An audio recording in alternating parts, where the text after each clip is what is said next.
publie une deuxième vidéo juste après YouTube Contre-Attaque, donc on l'a fait. Ça s'appelle les gestes des premiers secours avec nos coachs.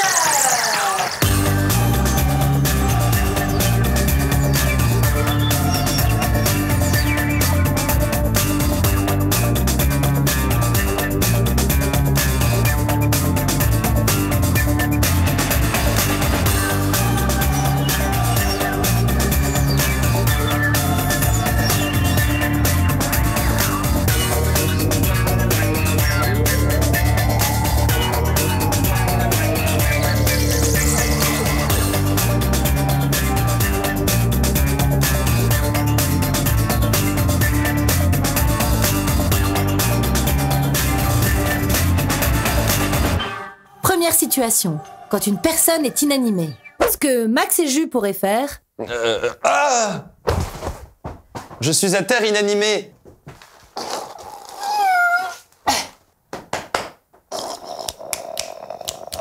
Monsieur?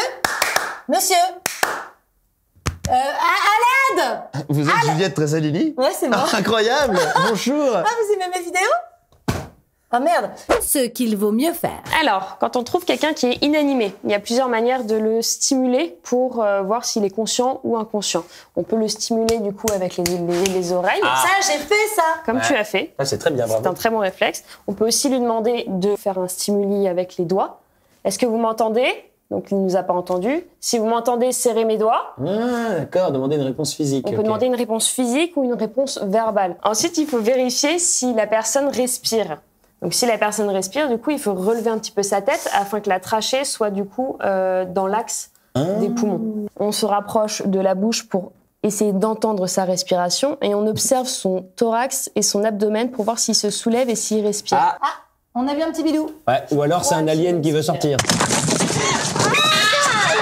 Et donc, on reste comme ça une bonne dizaine de secondes pour bien prendre le temps d'écouter et de voir si la personne respire ou non. Deuxième situation, quand il faut appeler les secours. Ce que Max et Jus pourraient faire... Bon, manifestement, il faut appeler les secours. Alors, donc j'appelle le 15. Oui, allô, le 15. Alors, il y a quelqu'un qui est devant moi, qui est au sol et qui est parfaitement inanimé. Quelle est la procédure à suivre? Hein? Je dirais un truc du style. Bonsoir. Ce qu'il vaut mieux faire. Sur iPhone ou sur les autres, vous pouvez appuyer sur urgence et appeler les... Georges Clooney.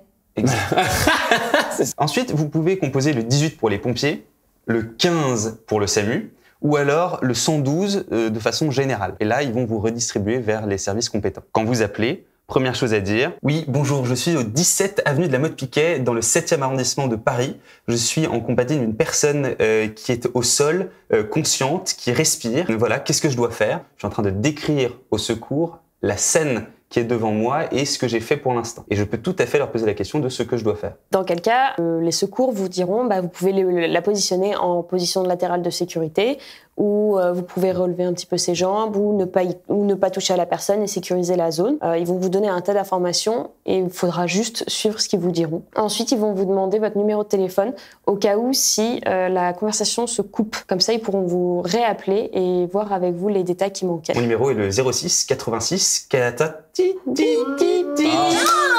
Troisième situation, quand il faut mettre une personne en PLS. Position latérale de sécurité. Ce que Max et Jus pourraient faire... Oh, elle s'est pris une balle. Alors, position latérale. Alors, on met les bras comme ça et hop, hop. Aïe, je suis pas souple.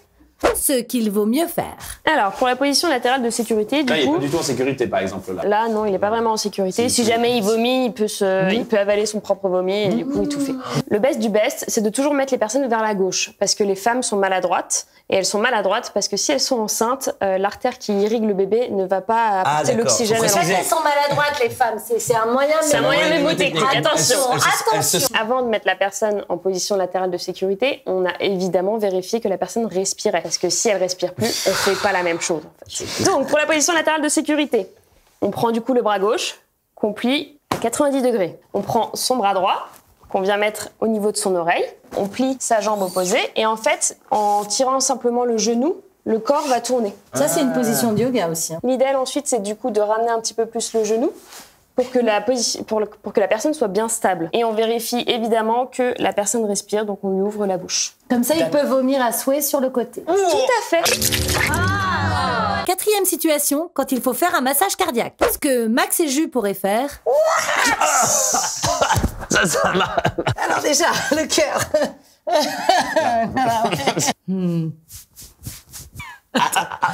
Moi, j'avais vu que c'est un truc comme ça. 1, 2, 3.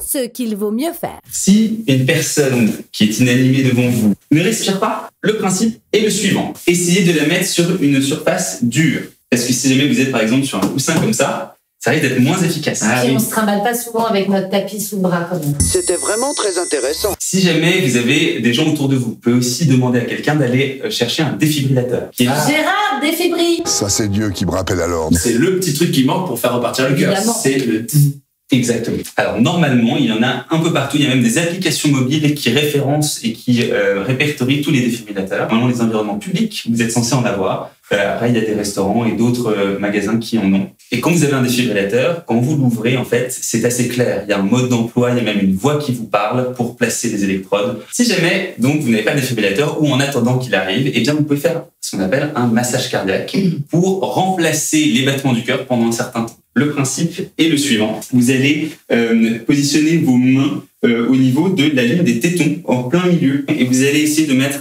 le bas d'une des paumes sur cet endroit-là. Et à partir de ce moment-là, vous allez essayer de vous mettre dans une position qui est suffisamment confortable. Si vous devez tenir ça pendant plusieurs minutes, vous ne pouvez pas agir avec vos muscles, il va falloir agir avec votre poids.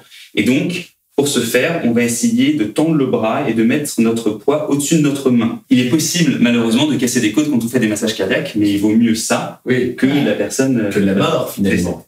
Donc, on va partir sur des séries de 15 pulsations. Petite précision, c'est 15 d'affilée pour les enfants et c'est 30 pour les adultes. Ce qui est préférable, c'est en fait de les compter pour pouvoir prendre le relais avec une autre personne. Donc on peut faire 1 et 2 et 3 et 4. Et vous pouvez faire ça avec le rythme de Staying Alive ou de la Macarena. Staying Alive. Ah, c'est génial. Une fois que j'ai fait mes 15, eh bien, je vais pouvoir vérifier si la personne s'est remise à respirer ou pas. Donc, ici, j'écoute, je regarde si l'abdomen ou le thorax monte ou descend. Si jamais ça ne marche pas, je suis reparti. Quand est-ce qu'on fait du bouche à bouche? Est-ce que c'est vraiment utile de balancer de l'air dans les poumons de la personne? Alors oui, il est tout à fait possible de balancer de l'air dans les poumons de la personne en faisant du bouche à bouche entre les 15 répétitions. Ça dépend juste de si vous avez envie de le faire ou pas, parce que parfois, on n'a pas envie d'être en contact avec la personne. Et oui, parfois on se dit, si on le fait pas, le massage cardiaque sert à rien. Non, c'est pas vital. C'est pas la condition sine qua non pour que ça fonctionne. D'accord. Il faut savoir qu'avec le massage qu'il fait, la pression, le thorax va se monter et se descendre, et ça va entraîner une respiration assez naturelle finalement. Si on sait que les secours arrivent dans 1 heure, il faut faire le massage cardiaque pendant 1 heure, quoi. Il faut essayer de le tenir. Exactement. Il faut pas se décourager en se disant, non, elle revit pas, donc a priori, oui, c'est juste le temps de faire vivoter le corps, le temps que les secours arrivent avec l'électricité. 5e situation, quand une personne s'étouffe. Ce que Max et Jus pourraient faire. Allô, Mora. Non, stop. Pense à quelque chose d'autre. Essaie de boire à l'envers. J'ai mal au dos. Allô, le 18. Merde, c'est le 15. Bah, elle est morte. Ce qu'il vaut mieux faire. Alors, si Carolina s'étouffe, qu'elle ne respire pas et qu'elle ne peut pas parler, si elle parle, J'ai mal à parler. l'air passe. Et donc, qu'est-ce qu'on ferait? Un appel d'air. On lui souffle très fort dans le nez. Ah, on fait rien du tout. rien du tout. Si l'air passe, c'est que ça va. On laisse la personne tousser. Surtout ne pas lui faire boire un verre d'eau, parce que sinon, ça va peut-être emmener ce qui bloque en fait. Plus profond. Et là, ça pourrait complètement obstruer. Quelle idée stupide. Alors, Si Carolina s'étouffe, ne respire pas et commence à changer de couleur au niveau du visage. Faire une vidéo directe. En fait, une vidéo avec Juliette et Max. Sinon, vous pouvez pencher le buste en avant avec une main au niveau du ventre. Et ici, vous allez taper 5 fois au centre, c'est-à-dire au milieu des omoplates. 1, 2, 3, 4, 5. S'il n'y a rien qui se passe, vous vérifiez. À ce moment-là, si ça ne fonctionne pas au bout de 5 fois, je peux faire la manœuvre de Heimlich. Donc, mes bras passent en dessous des siens et là, je vais fermer un point, le prendre dans ma main, enfoncer au niveau de l'estomac pour remonter. Merci beaucoup, monsieur. Il faut enlever le papier, sinon ça marche pas. 6e situation, quand il faut stopper un saignement. Ce que Max et Jus pourraient faire. Mais quelle sauchotte. Bon, bah, Mais non, il y a probablement une artère qui est touchée. Et encore 2 coups et... ça colmate. Moi, je me sens pas très bien, quand même. Dis à ma mère qu'elle avait raison. Ce qu'il vaut mieux faire. La règle est simple. Si jamais il y a une plaie qui saigne, soit il y a un objet dans la plaie, par exemple un clou, un couteau ou n'importe quoi, à ce moment-là, vous n'y touchez surtout pas. Vous recouvrez avec un linge propre et vous appelez les secours. Si jamais il n'y a rien dans la plaie et qu'elle saigne, eh bien, vous allez prendre un linge propre et appliquer une compression pour éviter que le sang jaillisse ailleurs et sorte trop du corps. 7e situation, quand une personne chute. Ce que Max et Jus pourraient faire. Je sais très bien dégringoler, Ah moi. bah vas-y, alors dégringole-toi. Oh, je suis dans les escaliers. Oh, mais t'es conne, j'avais appelé l'ascenseur. Alors, comment ça va? Tu t'es fait mal? Tu t'es fait mal? Est-ce que ça va? Est-ce que ça va? Relève-toi. Alors, t'as mal là? Ça fait mal si je fais ça? Oui.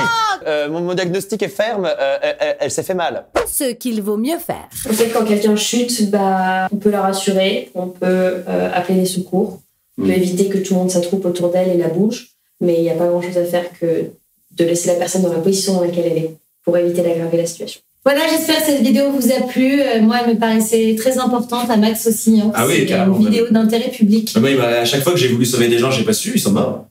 Voilà.